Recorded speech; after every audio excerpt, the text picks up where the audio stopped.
Assalamualaikum warahmatullahi wabarakatuh. Salam Pancasila. Halo siswa-siswi Ibu banggakan, apa kabarnya? Semoga selalu sehat dan selalu dilindungi Allah SWT. Nah, sekarang kita masuk ke materi yang baru, yaitu lanjutan video yang kemarin ya. Kalau kamu belum melihat ataupun menonton video yang pertama, silakan kalian klik link yang di sebelah Ibu ini, yaitu tentang materi ketentuan Undang-Undang Dasar 1945 dalam kehidupan berbangsa dan bernegara. Nah, pada video sebelumnya kita sudah membahas 2 subbab ya. Yang sekarang kita juga lanjutan lagi akan bahas tentang 2 subbab. Yang pertama, kemerdekaan beragama dan berkepercayaan terhadap Tuhan Yang Maha Esa di Indonesia. Dan yang terakhir adalah sistem pertahanan dan keamanan negara Republik Indonesia. Nah, tanpa panjang lebar lagi, yuk kita mulai ke dalam materinya. Oke, di subbab lanjutan ini yaitu bagian subbab C, kemerdekaan beragama dan berkepercayaan terhadap Tuhan Yang Maha Esa di Indonesia.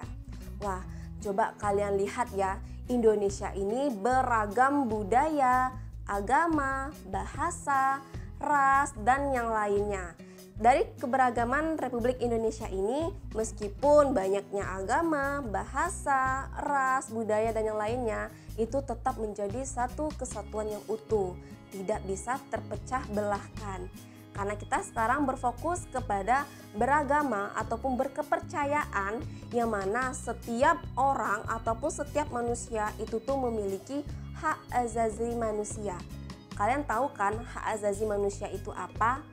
Hak azazi manusia adalah hak yang telah melekat sejak kita lahir ataupun kodratnya, yang mana hak tersebut harus ada di dalam diri kita dan tidak bisa diganggu-gugat ya. Karena kita memiliki hak dan kewajiban, yang berarti kita tahu hak. Tuntutannya apa? Kewajiban kita mengetahui kira-kira apa yang harus kita lakukan. Begitu juga di dalam beragama. Nah, kalau kita dalam beragama, kita tidak bisa memaksakan ya. Ingat, dalam apapun itu kita tidak boleh memaksa. Contoh, misalkan kita memiliki teman yang agamanya non-muslim ya. Kita menghasut dia untuk masuk ke agama kita, itu tidak boleh. Jadi kalau misalkan memilih agama atau memilih kepercayaan, itu adalah balik ke diri kita masing-masing. Sudah Ibu jelaskan pada pertemuan yang lalu bahwa di pendidikan Pancasila dan Kewarganegaraan kamu harus memiliki buku panduan atau pedoman ya, yaitu buku Undang-Undang Dasar 1945. Jadi di setiap materi PPKN ini ya, pendidikan Pancasila dan Kewarganegaraan ini sangat berkaitan dengan pasal-pasal. Nah, kalau di materi yang lalu di tentang wilayah negara kesatuan Republik Indonesia, itu berpedoman kepada pasal 25A Undang-Undang Dasar 1945. Nah, kalau di materi kita sekarang tentang agama, kira-kira itu bersangkut paut dengan pasal berapa sih, Bu? Di dalam materi kita tentang beragama ini, kita berpedoman kepada pasal 28E ayat 1 dan ayat 2, yang mana setiap warga negara itu berhak ataupun bebas memilih agamanya ataupun kepercayaannya. Ya, karena kita juga di Indonesia itu ada 6 agama yang diakui. Ayo, kira-kira kamu masih ingat nggak apa sih 6 agama di Indonesia? Yang pertama ada Islam, Kristen, Protestan, Hindu, Buddha, dan Konghucu. Jadi kalian harus memiliki agama ya, jangan sampai ateis. Kira-kira kamu tahu nggak apa sih arti dari ateis? Ateis itu adalah tidak memiliki agama. Wah, kalau kamu tidak memiliki agama, jadi kamu berdoa kepada siapa? Ya.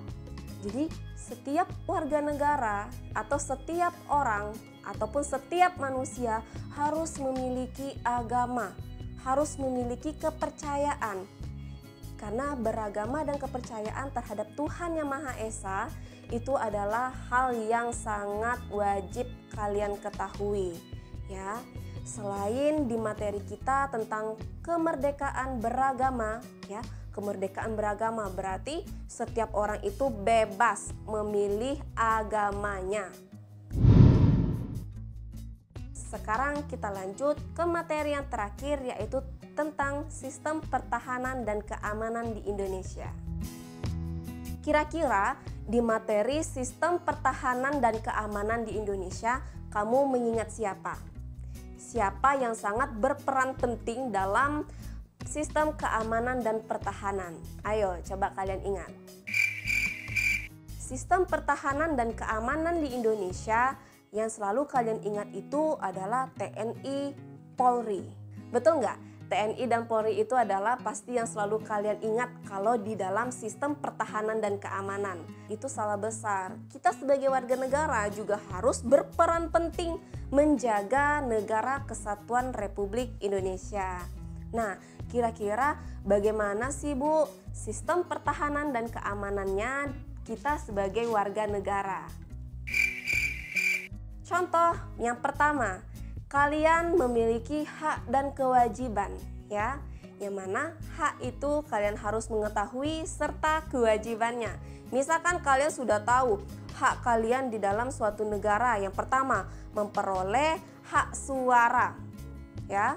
Kalian pasti sudah tahu tuh, memperoleh hak suara itu yang seperti apa. Contoh, kamu mau mengemukakan pendapat, itu hak kamu. Jadi jangan sampai hak kamu di dalam berpartisipasi itu dibatasi, ya. Itu tidak boleh sama sekali. Dan yang mana yang kedua itu adalah kewajiban. Kalau kewajiban, ibu rasa kamu juga pasti sudah paham ya. Kewajiban itu adalah sesuatu yang harus dilakukan. Kewajiban kita sebagai warga negara ini apa, Bu? Kewajiban kita sebagai warga negara adalah mematuhi aturannya, ya. Indonesia memiliki aturan ataupun peraturan, ya. Aturan ataupun peraturan inilah yang harus kita lihat, yang harus kita laksanakan dengan baik. Kewajiban-kewajiban ini yang pertama, kita menjaga keutuhan negara kesatuan Republik Indonesia, ya. Juga bersangkutan paut nih dengan beragama, bahasa, budaya. Kewajibannya kita tidak boleh terlalu mendiskriminasi agama seseorang, tidak boleh mendiskriminasi bahasa ataupun budaya seseorang. Setiap agama, budaya, bahasa, dan yang lainnya itu memiliki kekurangan dan kelebihan. Nah, dari kekurangan itulah yang menjadikan satu kesatuan wilayah negara kesatuan Republik Indonesia. Makanya kalian harus ingat ya, wilayah Nusantara. Wilayah Nusantara yang berarti kepulauan. Banyaknya pulau, banyaknya bahasa, budaya, agama, dan ras, serta golongan yang lain itu tidak bisa dipecahkan sama sekali. Tidak bisa dipisahkan. Yang mana dari perbedaan itulah menjadi satu kesatuan yang utuh dan menjadi satu kesatuan yang disebut tanah air. Ya, jadi dalam sistem pertahanan dan keamanan itu kita semua orang berperan penting. Jadi dalam menjaga pertahanan dan keamanan ini tidak hanya berperan penting kepada TNI dan Polri ya, juga kita sebagai warga negara harus berperan penting menjaga keutuhan NKRI. Nah, menjaga keutuhan NKRI ini kita sebagai warga negara tidak perlu yang seberat kayak TNI dan Polri. Contoh, menjaga NKRI ataupun menjaga daerah kalian, ya. Junjung tinggi bahasanya, junjung tinggi sistem keagamaannya, saling menghargai satu sama lain. Sebenarnya hal-hal yang kecil yang sudah kita lalui di kehidupan sehari-hari itu juga menjadi sebuah sistem pertahanan dan keamanan di Indonesia. Nah, bedanya kita sebagai warga negara dengan TNI dan Polri itu pasti berbeda dari sistem pertahanan dan keamanannya. Makanya kayak kita ya di Indonesia yang di paling ujung ataupun di Papua itu perbatasan negaranya sangat dijaga dengan ketat.